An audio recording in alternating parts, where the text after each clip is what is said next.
warahmatullahi wabarakatuh. Waalaikumsalam warahmatullahi wabarakatuh. Selamat pagi Pak. Pagi. Maaf mengganggu waktunya Pak. Bapak punya waktu luang. Kami di sini ingin mewawancarai Bapak. Ya tidak terlalu luang tapi bisa lanjut. Terima kasih Pak untuk waktunya.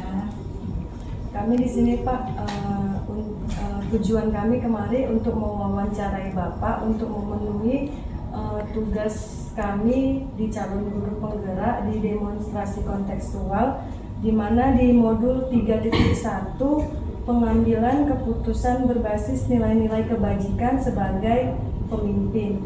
Di sini kami akan mengajukan beberapa pertanyaan Pak. Bapak bersedia ya Pak? Tapi ini bukan ujian. Enggak Pak, hanya wawancara aja Pak, cerita-cerita. Di sini Pak, yang pertama, selama Bapak di sini, bagaimana Bapak dapat mengidentifikasi kasus-kasus yang merupakan dilema etika atau bujukan moral Pak? Kita tahu bahwa setiap manusia itu kan punya berbagai kepentingan. Jadi ketika ada satu kepentingan tidak tersaut dengan baik, itu pasti akan mengakibatkan sebuah dilema. Walaupun kepentingan itu sangat individualis, tidak mengatasnamakan kepentingan umum. Jadi intinya untuk mengidentifikasi sebagai kepentingan yang ada dalam pengambilan keputusan, ya kita harus belajar bagaimana perilaku guru-guru. Sebagai pimpinan, saya harus mengenal dengan baik karakteristik dari guru-guru dan seluruh pegawai yang ada di sekolah ini. Itulah sebagai dasar untuk mempelajari bagaimana kita mengambil sebuah keputusan pada situasi dilematis. Oke Pak, berarti dari perilaku guru ya Pak. Lalu bagaimana menurut Bapak dalam menjalankan pengambilan keputusan, terutama untuk kasus-kasus di mana ada dua kepentingan yang sama-sama benar atau sama-sama yang mengandung nilai kebajikan gitu Pak? Ya, pada prinsipnya sebagai pemimpin harus mengambil sebuah keputusan.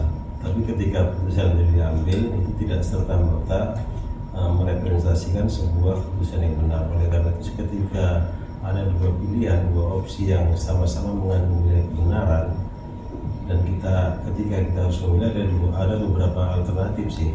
Kita bisa memilih satu di antara yang dua, atau kita bisa mengcombine dua-dua tadi bisa kita combine. Nah, dengan catatan kita harus melihat lebih jauh mana yang paling berdampak bagi sebuah komunitas. Kalau di sekolah tentu dalam hal pembelajaran.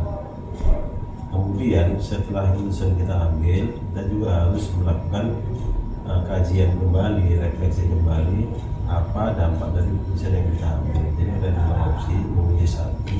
Dengan catatan kita harus mengevaluasi, bisa juga mengcombine, mencari kesamaan dari dua alternatif tadi. Oke. Itu tadi kan langkah-langkah untuk mengambil keputusannya ya Pak. Awalnya Pak, sebelum mengambil keputusan itu apa Pak yang harus kita lakukan Pak? Ya, mempelajari dampak yang mungkin timbul akibat dari keputusan yang kita ambil. Kemudian seberapa berdampak, kemudian bagaimana situasi lingkungan pada saat itu. Intinya jangan sampai ketika sebuah keputusan itu diambil menimbulkan dampak yang tidak baik dalam sebuah komunitas. Oleh karena itu, saya ulang kembali bahwa keputusan itu sifatnya penting, tapi harus selalu dievaluasi. Karena bisa saja kita sebagai pemimpin sesekali itu melakukan pengambilan keputusan yang kurang begitu baik. Oleh karena itu, sebagai seorang pemimpin kita juga harus menerima kritik dan masukan dari orang-orang yang kita pimpin. Terus Pak, selanjutnya menurut Bapak hal-hal apa yang paling efektif dalam menentukan atau mengambil keputusan yang kasusnya berhubungan dengan dilema etika Pak? Dilema etika ini ya memang ada beberapa alternatif sih ya. Yang paling sulit itu yang ketika dua-dua itu mengandung nilai kebenaran, itu yang sulit dilakukan. Ketika kembalinya itu situasinya ekstrim, ya kita akan lebih mudah mengambil putusan itu. Walaupun yang berseberangan tadi belum tentu juga dikatakan tidak benar. Dan kemudian ada juga pertentangan antara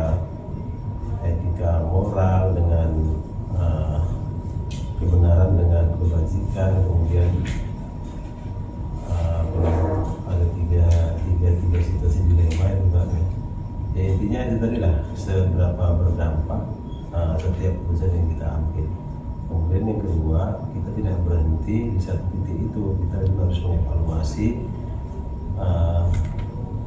terhadap keputusan yang kita ambil sebagai seorang pemimpin. Jadi intinya beginilah, mana yang paling berdampak baik untuk komunitas, untuk lingkungan, untuk pembelajaran, itu akan menjadi prioritas pengambilan keputusan. Intinya seperti itu. Selanjutnya Pak, yang merupakan tantangan dalam mengambil keputusan tersebut apa Pak?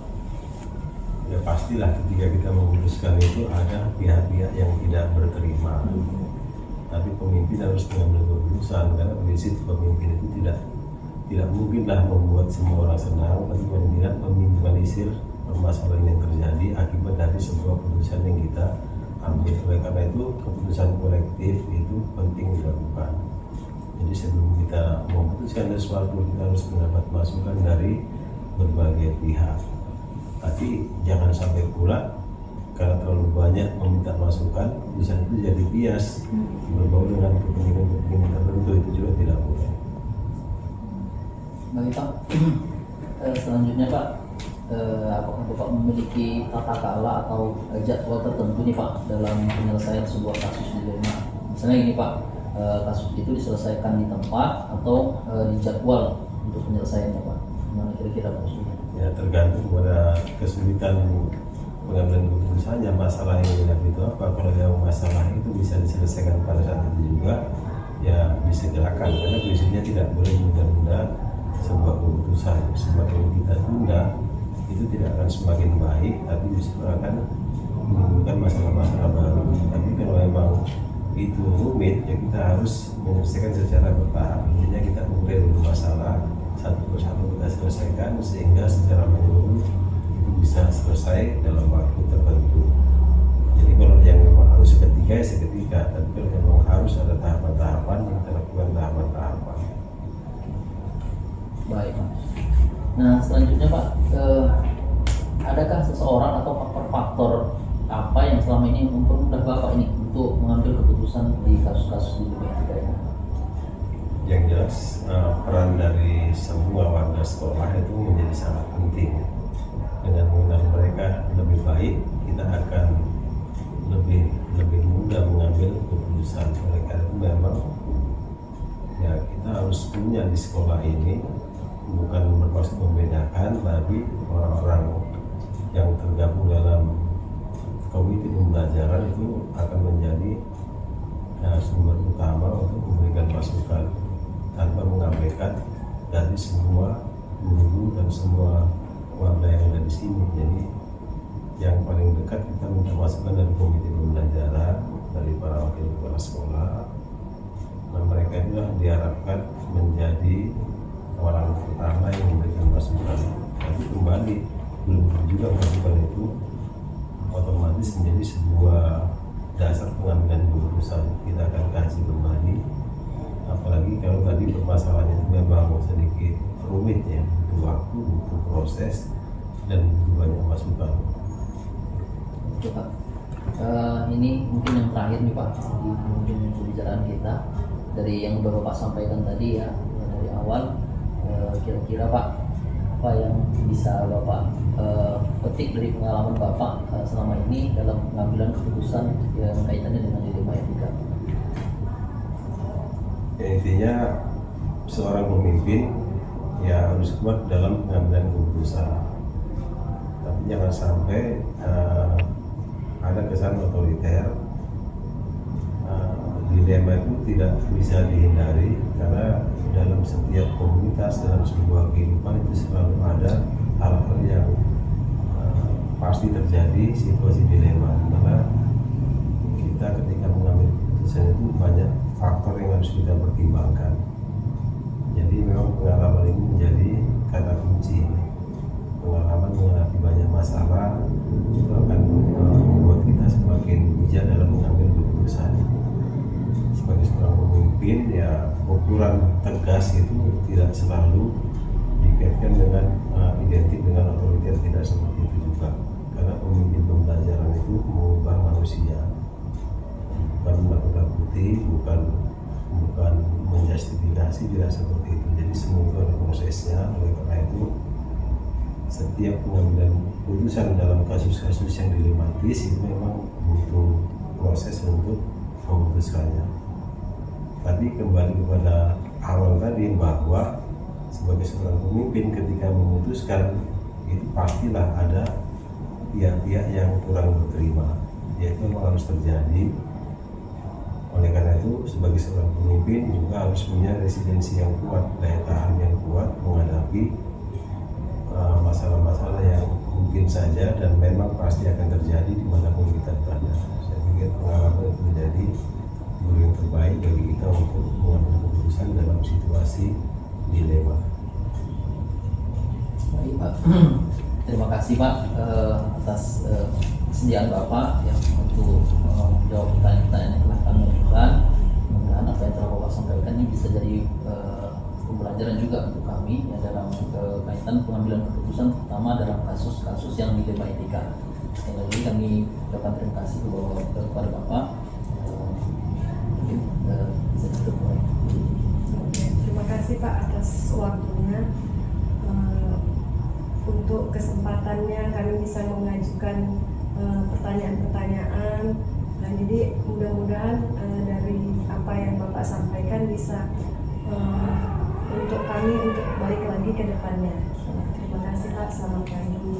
Pagi, sama-sama, sukses, semangat terus ya, tetap belajar. Karena dengan belajar kita bisa mengubah dunia ini. Terima kasih.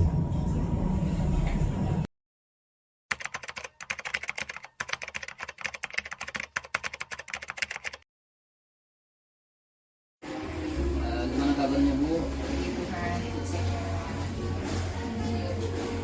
Begini Bu, kami ganggu waktu Ibu ini. Kami datang kemari ingin berbincang-bincang kepada Ibu ya, terkait dengan pengambilan keputusan yang dimana ini merupakan salah satu tugas kami sebagai calon guru penggerak ya, dalam modul 3.1 di bagian demonstrasi kontekstual. Jadi pada kesempatan ini Ibu, kami minta kepada Ibu untuk sekedar berbagi kepada kami terkait sistem pengambilan keputusan. Jadi kami akan bertanya kepada Ibu beberapa pertanyaan.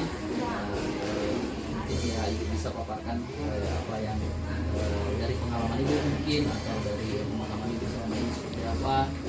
Jadi izin waktunya untuk itu. Baik Bu. Nah, yang pertama Bu, selama ini bagaimana Ibu dapat mengidentifikasi kasus-kasus yang merupakan dilema etika atau bujukan moral? Terima kasih untuk coba jawab, bukan betul, tapi sesuai dengan yang ada selama ini dilakukan di SMA swasta Nusantara Bukakam. Ya, memang kalau kita lihat masalah dilema atau bujukan moral ini itu sudah mendalam di Indonesia, terutama sekali apalagi ada yang berkaitannya untuk hal-hal tertentu, misalnya ada keluarga yang seperti Ibu sampaikan tadi, anak guru dan lain sebagainya.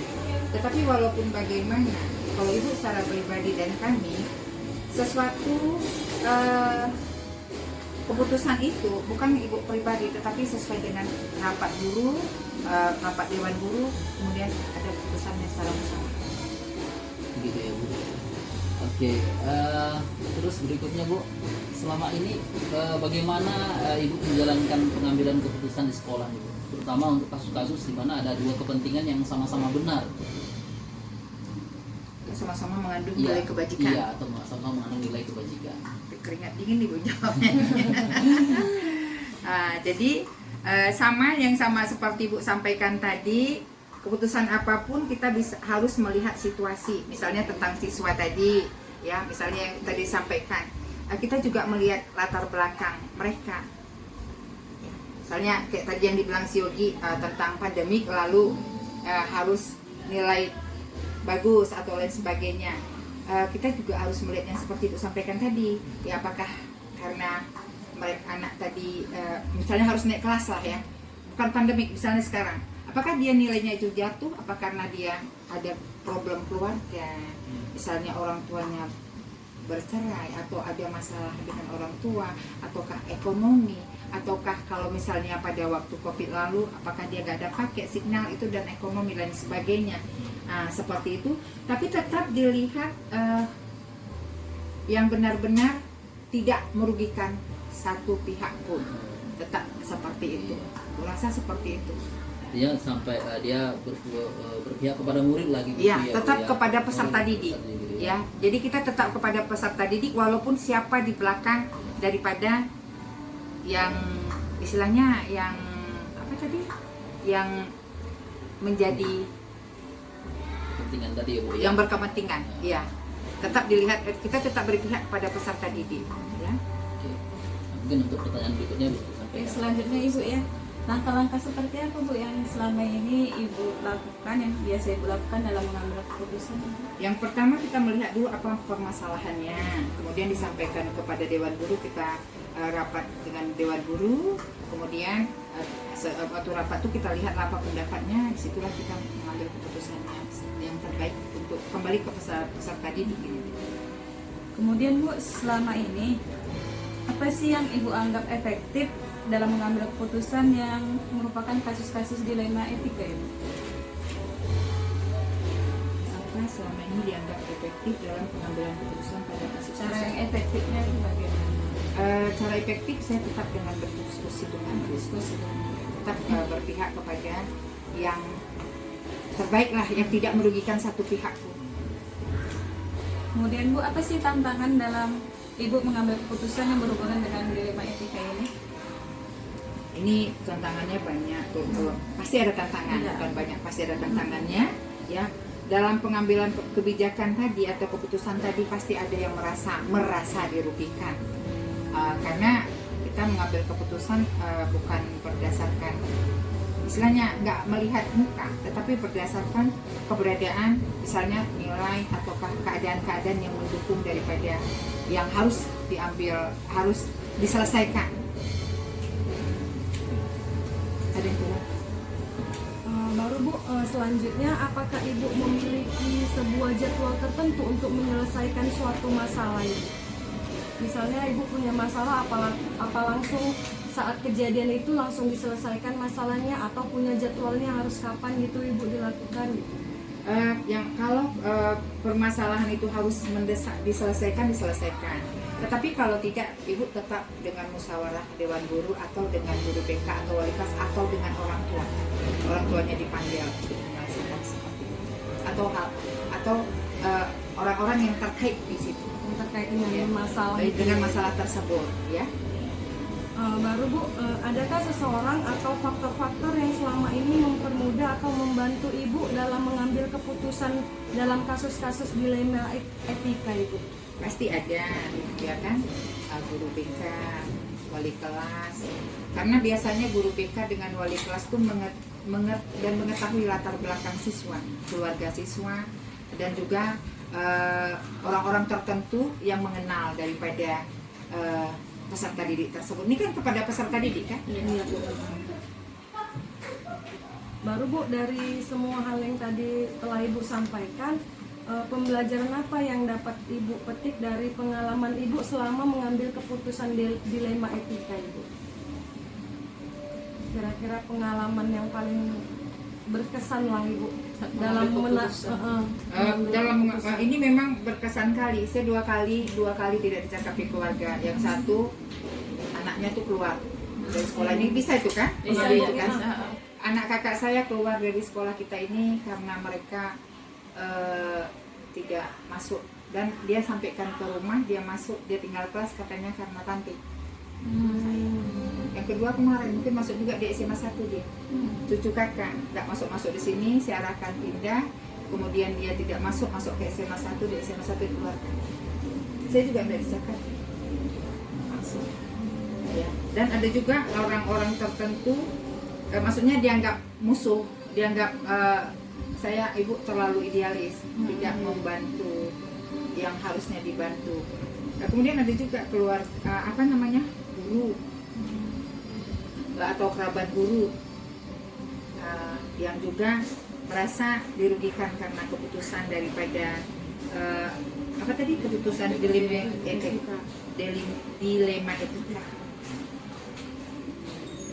Ibu, terima kasih banyak Bu atas waktunya sudah mau menjawab pertanyaan dari kami, sudah Ibu berbagi dan sharing atas pengambilan keputusan yang Ibu lakukan sebagai pemimpin di sekolah ini. Dikembalikan ke Pak Ibu. Ya Ibu, kami rasa kita sudah di penghujung sesi kita pada hari ini Bu. Sekali lagi kami ucapkan terima kasih kepada Ibu. Luar biasa ya pengalaman Ibu, jawaban Ibu tadi luar biasa. Mudah-mudahan ini bisa menjadi semangat untuk kami, terutama dalam mempelajari modul yang berkaitan dengan pengambilan keputusan ini. Jadi apa yang sudah Ibu alami di sekolah besar ya Bu ya, SMA Nusantara Lupakan, dari sekolah yang besar, pasti banyak ya Bu dilema etika yang terjadi, dan Ibu sebagai kepala sekolah kami rasa sudah cukup bagus terutama dalam penyelesaian kasus-kasus yang ada kaitannya dengan dilema etika. Sekali lagi kami terima kasih, kami doakan Ibu sehat-sehat terus, yang bisa terus memimpin sekolah ini menjadi sekolah yang maju, sekolah yang besar. Jadi kami setelah ini izin pamit. Terima kasih sekali lagi Bu. Tuhan saya sudahi dengan senang